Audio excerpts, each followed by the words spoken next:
Pagpalang araw po sa inyo lahat. May isi-share po kasi yung halamang gamot at yung ah, sili at gin. Marami po magagamot na sakit.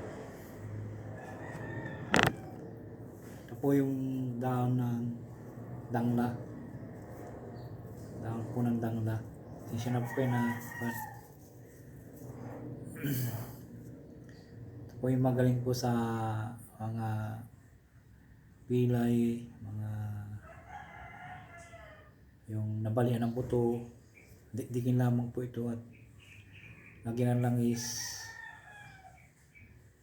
at ipainit-init sa apoy, tapos itapal po mga bukol, mga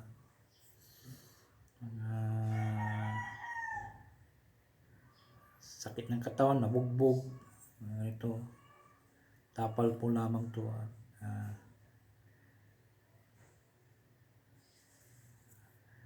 galing po. Galing pa sa bundok po ito, andang na purong kaya po itong dangla. Ito yung mabisa po ito, mga pilay, mga nasaktan ng mga katawan.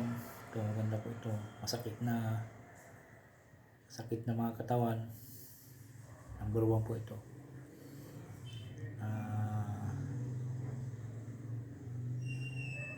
Ang gamot pantapal,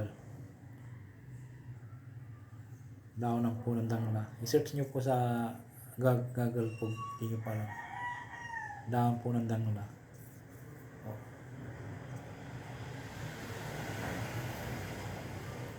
Pabisa po yan. At may babagi po ako sa inyo na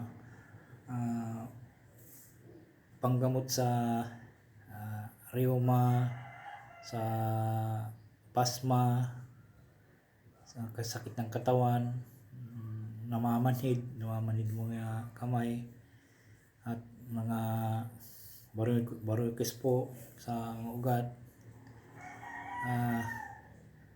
Share ko po sa inyo yung saglit.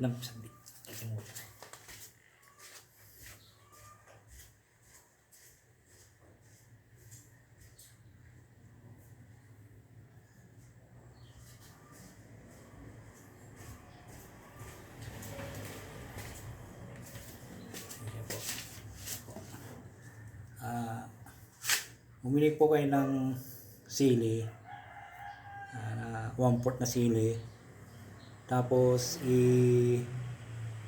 sangag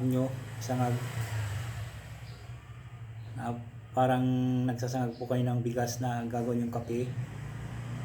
Maitim-itim po, yung itim-itim po na basta bumili po kayo ng sili ng 1/4, tapos isangag nyo po ito parang kape.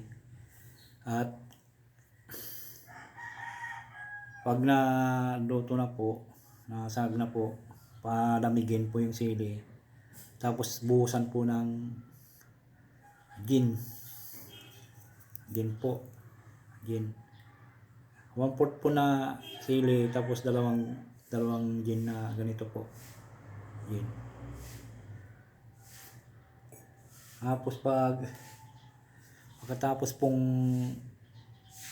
naibuhos, sa kanyo dikdikin po nyo sa may pinagsagangan yung kawali, dikdikin nyo po doon, dikdikin po nyo maigi.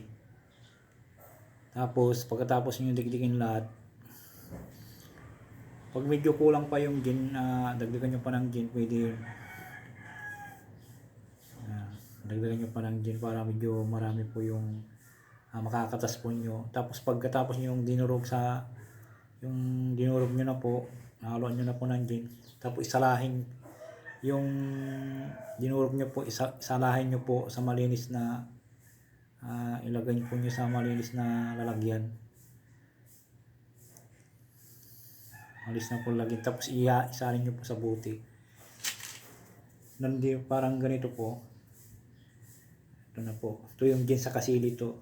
napakabisa po ito na panggamot sa rheuma, sa pasma, sa masakit na katawan. Pwede rin po sa masakit sa balakang. Marami pong magagama kung po nito, pang pahid po. Pahid lang po sa mga rheuma, namamaga, namamanhid, pasma. Pwede rin po ito. Ito.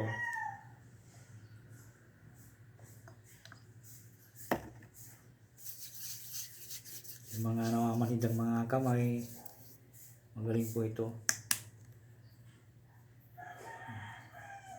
Ang bagong panganak, pag gusto mong ihilot sa paa niya o sa mga pwede rin po ito. Ito po yung gin sa kasili na yung sinangag ko, tapos dinikdik ko, tapos sinala ko. Ito sinalin ko po sa marami po ito. Ito lang po pinakita ko sa inyo kasi andun po sa loob.